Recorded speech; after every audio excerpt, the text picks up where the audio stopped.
Hi friends, പുതിയൊരു സ്റ്റോറിയിലേക്ക് എല്ലാവർക്കും സ്വാഗതം. അങ്ങനെ നമ്മുടെ ജലജയും അഭിയും നവ്യയും കൂടെ നമ്മുടെ അനന്തപുരി തറവാട് അടിമുടി അങ്ങ് കുളം തോണ്ടാൻ തീരുമാനിച്ചിരിക്കുകയാണ് കേട്ടോ. ഈ ഒരു അവസരത്തിൽ അഭിയാണെങ്കിൽ പുതിയ പുതിയ പ്ലാനിങ്ങുകളൊക്കെ മെനയുന്നുണ്ട്. എല്ലാ പ്ലാനിങ്ങും എല്ലാ കാലത്തും ചീറ്റി പോവുകയാണ് കേട്ടോ. പക്ഷെ ഇതങ്ങ് ഏക്കാണ് കേട്ടോ. അതായത് ആദർശിന് വലിയൊരു അപകടം കാത്തിരിക്കുകയാണ് ഗൾഫിലേക്ക് പോകുമ്പോഴേ. അങ്ങനെ ആദർശ് എല്ലാവരോടും യാത്രയൊക്കെ പറഞ്ഞിട്ട് തൻ്റെ നയനയോട് ഒക്കെ ഒരുപാട് നയനെ വിട്ട് കുറച്ച് ദിവസം മാറി നിൽക്കുന്നതിൽ ഒരുപാട് സങ്കടമൊക്കെ ഉണ്ട്. അപ്പോൾ എല്ലാം ഇതാക്കിയിട്ട് ആദർശ് അങ്ങനെ യാത്ര പോവുകയാണ് കേട്ടോ. ഈ ഒരു സമയത്ത് എല്ലാവരും ആകെ വിഷമത്തിലാണ്. കുറച്ച് ദിവസമേ ഉള്ളൂ എങ്കിൽ പോലും വീട്ടിൽ നിന്ന് ഒരാൾ മാറി നിൽക്കുമ്പോൾ എല്ലാവർക്കും ഒരു സങ്കടം ഉണ്ടാവുമല്ലോ. അപ്പോൾ ആ ഒരു സങ്കടത്തിൽ നിൽക്കാതിരിക്കും കേട്ടോ. ഈ സമയത്ത് സന്തോഷിക്കണ 3 പേരുണ്ട് കേട്ടോ. അപ്പോൾ ജലജയ്ക്ക് വാക്ക് എടുത്തിട്ടുണ്ട് അഭി. അമ്മയ്ക്ക് നല്ലൊരു വാർത്ത തന്നെ ഞാൻ കേൾപ്പിച്ചിരിക്കും. അമ്മ കണ്ടോ, എപ്പോഴും പറയുന്ന പോലൊന്നും അല്ല ഇത്.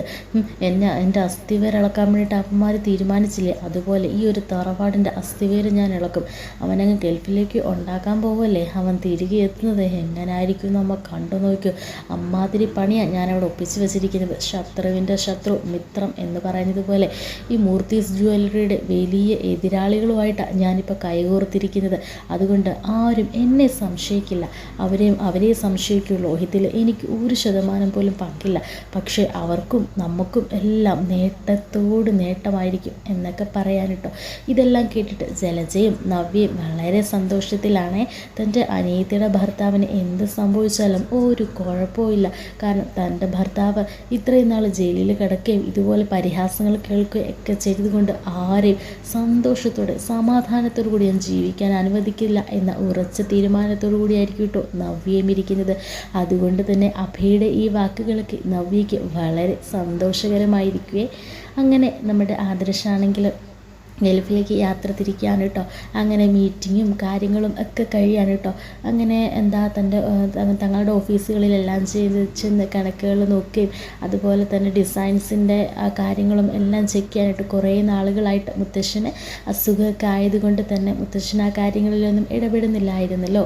അതുകൊണ്ട് തന്നെ ആദർശന് നല്ല വർക്ക് ഉണ്ടായിരുന്നു. അങ്ങനെ ആ കാര്യങ്ങളെല്ലാം ഇങ്ങനെ സ്മൂത്തായിട്ട് നടന്നു പോകുമ്പോഴായിരിക്കും ആദർശ് തൻ്റെ മൂർത്തീസ് ജ്വല്ലറിയുടെ എതിരാളികളെ കണ്ടുമുട്ടുന്നത് കേട്ടോ.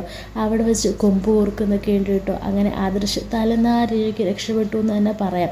അങ്ങനെ ആദർശ് എല്ലാവരെയും അടിച്ച് വീഴ്ത്തുന്നൊക്കെ ഉണ്ട്. പക്ഷേ ആദർശ് താമസിച്ച ഹോട്ടലിൽ നിന്നും ആദർശ് ഇറങ്ങുമ്പോഴായിരിക്കും അഭി ഏർപ്പെടുത്തിയ ആ ഒരു ഗുണ്ടാസംഘം, അതായത് നമ്മുടെ ഇവരുടെ ഒക്കെ ശത്രുക്കൾ വന്നിട്ട് നമ്മുടെ ആദർശിനെ വണ്ടി ഇടിപ്പിച്ച് കൊല്ലാനൊക്കെ ശ്രമിക്കുന്നുണ്ട് കേട്ടോ. അങ്ങനെ ആദർശാണെങ്കിൽ അത്യാസന്ന നിലയിൽ അവിടെ ഹോസ്പിറ്റലിൽ അഡ്മിറ്റ് ആക്കുകയാണ്. ഈ ഒരു വിവരം അഭിയെ വിളിച്ചിട്ട് എല്ലാവരും അറിയിക്കുന്നുണ്ട് കേട്ടോ. ഈ ഒരു സമയത്ത് സന്തോഷത്തോടു കൂടി ജലജയുടെ അടുക്കിലേക്ക് അഭി ഓടിപ്പായാണ് കേട്ടോ. എന്നിട്ട് ജലജയോട് പറയുന്നുണ്ട്, അമ്മയല്ലേ പറഞ്ഞത്, ഏട്ടൻ്റെ മുൻപിൽ ഞാൻ ഒരു കാലത്തും പൊങ്ങിയിട്ടില്ല. അതുപോലെ തന്നെ ഏട്ടനോടൊപ്പം എത്താൻ എനിക്ക് ഇനി ഒരുപാട് നാൾ വേണം. അവനെ തകർക്കാൻ എന്നെ കൊണ്ടാവില്ല. ഞാനൊരു കഴിവ് കെട്ടവനാണെന്നൊക്കെ അവൻ താറടിഞ്ഞു, അവൻ തകിടം മറിഞ്ഞു.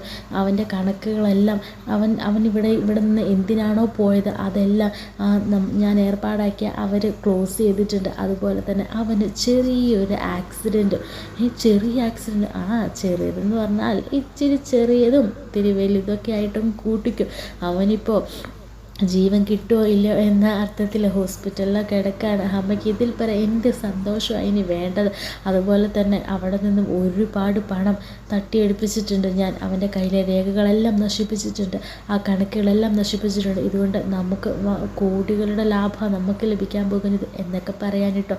ഈ വാർത്തകളെല്ലാം കേട്ടിട്ട് ജലജയ്ക്ക് ഒരുപാട് സന്തോഷമാകാണ്. ജലജയാണെങ്കിൽ അങ്ങ് തുള്ളി കളിക്കുകയാണെന്ന് തന്നെ പറയാം. കാരണം ഒരു വെടിക്ക് 2 പക്ഷികൾ എന്ന് പറയുന്നത് പോലെ കയ്യിൽ കുറേ കാശും അതുപോലെ തന്നെ മൂർത്തീസ് ജ്വല്ലറിയുടെ വൻമരം വീഴുകയും കൂടിയാണല്ലോ. അതിൻ്റെ ആഹ്ലാദത്തിമിർപ്പിലായിരിക്കും കേട്ടോ നമ്മുടെ ജലജ.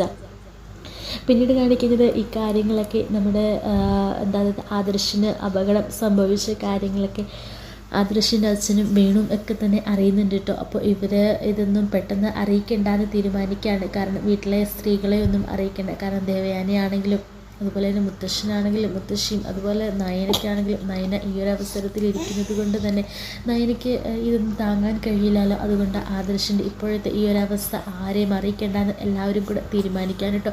അനിയാണെങ്കിൽ വിതുമ്പ് പൊട്ടിക്കരയാണ്. ഇതെല്ലാം കണ്ടിട്ട് ജലജ ആലോചിക്കുന്നുണ്ട്, ആദർശിനെ പറ്റിയ അപകടത്തിൻ്റെ കാര്യങ്ങൾ ഇവിടെ ആരും മിണ്ടുന്നില്ലല്ലോ, ഇനി എല്ലാവരും അറിയാത്തതായിട്ട് ഭാവിക്കുകയാണോ? എന്തായാലും ഏട്ടന്മാരുടെ മുഖത്തൊക്കെ നല്ല ടെൻഷനുണ്ട്. അപ്പോൾ ഏട്ടത്തെയും അതുപോലെ തന്നെ നയനെയൊക്കെ അറിയിക്കാതിരിക്കാനുള്ള തന്ത്രം ഇവരുടെ. അങ്ങനെ ഇപ്പോൾ ഞാൻ സമ്മതിക്കുന്നില്ല, എല്ലാവരും അറിയണം, അങ്ങനെ ഉരുകി ഉരുകി തീരണം എന്നൊക്കെ പറഞ്ഞിട്ട് ജലജയാണെങ്കിൽ വേണുവിൻ്റെ അടുക്കലൊക്കെ വന്നിട്ട് പറയുന്നുണ്ട്. സോറി, വേണുവെല്ലാം നമ്മുടെ അനിയുടെ അച്ഛൻ്റെ അടുക്കലേക്ക് വന്നിട്ട് പറയുന്നുണ്ട്, എന്താ ആദർശ് ചെന്നിട്ട് വിളിച്ചോ എന്നൊക്കെ ചോദിക്കുമ്പോൾ ആദർശ് വിളിച്ചിരുന്നല്ലോ, അല്ല അഭി പറഞ്ഞത് കോൺഫറൻസ് കഴിഞ്ഞിട്ട് ഇന്ന് തന്നെ അവിടെ നിന്ന് മടങ്ങുമെന്നാണല്ലോ, എന്നിട്ട് ആദർശ് മടങ്ങി വരണ കാര്യമൊന്നും പറഞ്ഞില്ലല്ലോ, ഏട്ടത്തിയോട് പറഞ്ഞിരുന്നു എന്ന് ചോദിക്കുമ്പോൾ ദേവയാനി പറയുന്നുണ്ട്, അതിന് ഇന്നലെ മുതൽ അവൻ്റെ ഫോൺ സ്വിച്ച് ഓഫാണ്. ഞാൻ നയനമോളോട് ചോദിച്ചപ്പോൾ നയനമോളും അങ്ങനെയാണ് പറഞ്ഞത്. ഞാൻ ഏട്ടനോട് ചോദിക്കാനിരിക്കായിരുന്നു, ആദർശ് വിളിച്ചിരുന്നു, എന്താ പറ്റിയ അവൻ്റെ ഫോണിന് ഇന്നലെ മുതൽ അവനെ വിളിച്ചിട്ട് കിട്ടുന്നില്ല. നയനയും പരിഭവം പറഞ്ഞു എന്ന് പറയുമ്പോൾ നമ്മുടെ ആദർശിൻ്റെ അച്ഛൻ പറയുന്നുണ്ട്, അത് പിന്നെ അവന് ഞാൻ പറഞ്ഞില്ലേ കുറേ നാളുകൾക്ക് ശേഷം പോകുന്നതുകൊണ്ട് അവന് നല്ല വർക്കുണ്ട്, അതുകൊണ്ട് അവൻ കുറച്ചൊന്ന് റിലീഫ് ഫാമിലിയുടെ ഫോൺ സ്വിച്ച് ഓഫ് ആക്കിയതായിരിക്കും. ഞാനിന്ന് രാവിലെ കമ്പനിയിലേക്ക് വിളിച്ചിരുന്നു, കുഴപ്പമൊന്നുമില്ല എന്നൊക്കെ പറയാനിട്ടോ. ഈ സമയത്ത് ദേവയാനി പറയുന്നുണ്ട്, എന്തോ എൻ്റെ മനസ്സ് വല്ലാതെ ടെൻഷൻ അടിക്കുന്നു, അവൻ ഇവിടുന്ന് പോയത് മുതൽ എൻ്റെ മനസ്സിന് ഒരു സമാധാനക്കുറവ്, അതുകൊണ്ട് അവനെ വിളിക്കുന്നത്. അവൻ ഫോൺ സ്വിച്ച് ഓഫ് ഒക്കെ ഞങ്ങളൊക്കെ എങ്ങനെ വിളിക്കും? നയനമോൾക്കൊന്ന് സംസാരിക്കണം തോന്നിയാൽ അവളെങ്ങനെ സംസാരിക്കും? അതുകൊണ്ട് അവനോട് ഫോണൊന്ന് ഓൺ ചെയ്യാൻ പറ, അല്ലെങ്കിൽ ഒരു കാര്യം ചെയ്യും, ഓഫീസിലെ നമ്പർ ഞങ്ങൾ കൊടുത്താൽ ഞങ്ങളൊന്ന് വിളിക്കട്ടെ എന്നൊക്കെ പറയാനിട്ടോ. ഈ സമയത്ത് പെട്ടെന്ന് തന്നെ ആദർശിൻ്റെ അച്ഛൻ പറയുന്നുണ്ട്, അതൊന്നും വേണ്ട, അവൻ 2 ദിവസത്തിനുള്ളിൽ തിരികെ എത്തുമല്ലോ, പിന്നെ അവന് വേണമെങ്കിൽ നിങ്ങൾ മെയിൽ അയയ്ക്കുക, അത് മതി, അല്ലാതെ ഓഫീസിലേക്കൊന്ന് വിളിച്ച് ബുദ്ധിമുട്ടിപ്പിക്കേണ്ട, ഇപ്പോൾ 2-3 ദിവസത്തെ കാര്യമല്ലേ ഉള്ളൂ, ഒന്ന് സമാധാനമായിട്ടിരിക്കുക നിങ്ങൾ എന്നൊക്കെ പറയാൻ കേട്ടോ. ഈ സമയത്ത് ജലജ പറയുന്നുണ്ട്, എന്ത് ഓഫീസ് കാര്യങ്ങൾ, എന്ത് വലിയ മീറ്റിംഗ് ആണെങ്കിലും അവൻ്റെ ഭാര്യയെ വിളിക്കാതിരിക്കുമോ, അവൻ്റെ അമ്മേനെ വിളിക്കാതിരിക്കുമോ, അപ്പോൾ എന്താ അവൻ വിളിക്കാത്ത, എന്തോ ഒരു കാര്യം ഉണ്ടല്ലോ എന്നൊക്കെ ഇങ്ങനെ ജലജ കുത്തി പറയാൻ കേട്ടോ. ഇത് കേൾക്കുന്ന ദേവയാനി നയനെ സങ്കടപ്പെടുന്നത് കാണുമ്പോൾ ആദർശിൻ്റെ അച്ഛൻ പറഞ്ഞത്, ജലജെ നീ നിൻ്റെ നാവ് കൊണ്ട് ഒന്ന് അടങ്ങിയിരിക്കുക, ഞങ്ങൾക്കറിയാം എന്ത് വേണം എന്ത് ചെയ്യണമെന്നൊക്കെ, നീ മിണ്ടാതിരുന്നോണം, ഞാനൊരു കാര്യം പറഞ്ഞേക്കാം, ആദർശിന് ഒന്നും പറ്റിയിട്ടില്ല, ഒരു കുഴപ്പമില്ല, ആദർശ് അവിടെ കുറേ വർക്കുകൾ പെൻഡിങ് ഉണ്ടല്ലോ, അതെല്ലാം ചെയ്തു തീർക്കുക, കണക്കുകൾ ക്ലോസ് ചെയ്യണം, അങ്ങനെ ഒരുപാട് ജോലികളുണ്ട്, പണ്ട് അച്ഛനല്ല ഇതെല്ലാം ചെയ്തുകൊണ്ടിരുന്നത്, അച്ഛനിപ്പോൾ പോകാതായിട്ട് എത്ര കാലമായി, അതുകൊണ്ട് തന്നെ എല്ലാം തകിടം പറഞ്ഞിരിക്കുക, അപ്പോൾ അതൊക്കെ അവൻ പോയിട്ടൊന്ന് ശരിയാക്കുമ്പോൾ അതിൻ്റേതായ താമസവും കാര്യങ്ങളും ഒക്കെ വരും, ആ ഒരു വർക്ക് പ്രഷറൊക്കെ അവന് കാണും, അതുകൊണ്ടായിരിക്കും അവൻ വീട്ടിലേക്ക് വിളിക്കാത്തത്, ഞങ്ങളെ വിളിച്ച് സംസാരിച്ചു ഞങ്ങൾ പറഞ്ഞില്ലേ എന്നൊക്കെ പറയാൻ കേട്ടോ. ഈ സമയത്ത് ദേവയാനി നയനേനെ വന്ന് ആശ്വസിപ്പിക്കുന്നുണ്ട്, ഏട്ടൻ പറഞ്ഞത് കേട്ടില്ലേ, ചിലപ്പോൾ അങ്ങനെ ആയിരിക്കും മോളെ, അവന് ഒരുപാട് വർക്കുകളും കാര്യങ്ങളൊക്കെ ഉണ്ടല്ലോ, അപ്പോൾ നമ്മളായിട്ട് ടെൻഷൻ എടുപ്പിക്കേണ്ട, അവൻ ഏതായാലും 2 ദിവസത്തിനുള്ളിൽ വരുള്ളൂ, മോൾ സമാധാനമായിട്ടിരിക്കും എന്നൊക്കെ പറയാൻ കേട്ടോ. അങ്ങനെ നയനയും ദേവയാനിയും ഒക്കെ ഉള്ളിലേക്ക് പോകുകയാണ്. അപ്പോൾ ആദർശിൻ്റെ അച്ഛൻ ജലജ വഴക്ക് പറഞ്ഞത് കേട്ടിട്ട് ജലജ ആകെ കലിപ്പിലിരിക്കാൻ കേട്ടോ. കാര്യങ്ങളൊന്നും ആരും അറിഞ്ഞിട്ടില്ലല്ലോ, അറിയിക്കാൻ വേണ്ടിയിട്ട് വന്നപ്പോൾ ജലജ നാണം കെട്ട് തിരിച്ചു പോകേണ്ട ഒരവസ്ഥ വന്നില്ലേ, അതോർത്തിട്ട് ജലജയ്ക്കാണെങ്കിൽ ആകെ ദേഷ്യവും സങ്കടവും ഒക്കെ വരികയാണ് കേട്ടോ. ജലജ ചെന്നിട്ട് അഭിയോട് പറയുന്നുണ്ട്, ആദർശിൻ്റെ കാര്യങ്ങൾ വീട്ടിലാരും അറിഞ്ഞിട്ടില്ല, അതുകൊണ്ട് തന്നെ ആരുടെ മുഖത്ത് ഒരു കുഴപ്പമില്ല, അവരോട്ട് ആദർശിൻ്റെ കാര്യങ്ങളൊന്നും അറിയിക്കില്ല, നീയായിട്ട് എങ്ങനെയെങ്കിലും ഈ കാര്യങ്ങളൊക്കെ ഇവിടെ ഉള്ളവരെ അറിയിക്കും, അങ്ങനെ ആ കിളവൻ ചാകുന്നെങ്കിൽ അതും ആവട്ടെ. പിന്നെ ഇതെല്ലാം കൂടെ കേട്ടിട്ട് ആ രാജകുമാരൻ്റെ ഭാര്യയും അവൻ്റെ അമ്മയും ഒക്കെ കണ്ണീരൊഴുക്കുന്നത് എനിക്ക് കാണണം എന്നൊക്കെ പറയാൻ കേട്ടോ. അപ്പോൾ അഭി പറയുന്നുണ്ട്, ഞാനേ ഏതായാലും ഈ കാര്യങ്ങൾ അവരെ ഒന്ന് അറിയിക്കാം, അവരെ അറിയിക്കാം, അവരിങ്ങനെ മനസ്സ് കൊടുത്ത് പെടയുന്നത് എനിക്ക് കാണണം എന്നൊക്കെ പറയാൻ കേട്ടോ. അങ്ങനെ പിന്നീട് കാണിക്കുന്നത് നമ്മുടെ അഭിയാണെങ്കിൽ മനഃപൂർവ്വം തന്നെ നയനയുടെ അടുക്കിലേക്ക് ചെല്ലുകയാണ് കേട്ടോ. അപ്പോൾ നയന ചോദിക്കുന്നുണ്ട്, എന്തിനാ നീ ഇപ്പോൾ ഇങ്ങോട്ട് വന്നത് എന്ന് ചോദിക്കുമ്പോൾ, എനിക്കെന്താ ഇങ്ങോട്ട് വരാൻ പാടില്ലേ, അല്ല നീ എന്തെങ്കിലും ദുരുദ്ദേശത്തോടു കൂടി ആയിരിക്കുമല്ലോ ഇങ്ങോട്ടേക്ക് വന്നത്, എന്താ അടുത്ത ദുരുദ്ദേശം, അതോ ഇനി കമ്പനിയിലേക്ക് എനിക്ക് തിരിച്ചു കയറാൻ റെക്കമെൻഡ് ചെയ്യിക്കാൻ വന്നതാണോ എന്ന് ചോദിക്കുമ്പോൾ നമ്മുടെ അഭി പറയുന്നുണ്ട്, അയ്യോ നിന്നെ കൊണ്ട് റെക്കമെൻഡ് ചെയ്യിപ്പിക്കേണ്ട ഗതികേടൊന്നും എനിക്കായിട്ടില്ല, അതാവുമ്പോൾ ഞാൻ ഇപ്പം നീ ഇവിടുത്തെ വലിയ കൊമ്പത്തെ പുള്ളിയായിരിക്കും, പക്ഷേ അതെല്ലാം താക്കിട്ടം മറിയാൻ പോവുക, എല്ലാം തകർന്നടിയാൻ പോവുക, നീ ഒന്നും അറിയാത്ത പോലെ നീ ഇവിടെ ഇരിക്കുകയല്ലേ, നീ എന്താ കരുതുന്നത് നിൻ്റെ ഭർത്താവോടെ വർക്ക് പ്രഷർ കാരണമാണ് നിന്നെ വിളിക്കാത്തതെന്നാണോ? എന്നാലേ അങ്ങനൊന്നും അല്ല, അവൻ്റെ കാര്യം തീരാറായി, അത് നീ അറിഞ്ഞായിരുന്നു, കാര്യം അവൻ എൻ്റെ ഏട്ടനൊക്കെ തന്നെയാണ്, അപ്പോൾ അവനൊരു അപകടം പറ്റിയപ്പോൾ എനിക്ക് സങ്കടമുണ്ട്, ഇല്ലെന്നല്ല, പക്ഷെ അത് ഏട്ടത്തിയായി നിന്നെ അറിയിക്കണമെന്ന് എനിക്ക് ഒരു തോന്നൽ, അതുകൊണ്ട് ഞാൻ വന്ന് പറഞ്ഞു എന്നേ ഉള്ളൂ.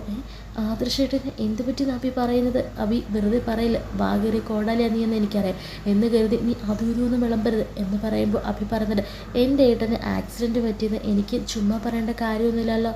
ഏതോ മൂർത്തി ജ്വല്ലറിയുടെ ശത്രുക്കളോ ബിസിനസ് ശത്രുക്കളാന്നൊക്കെയാണ് പറയുന്നത് കേട്ടത്.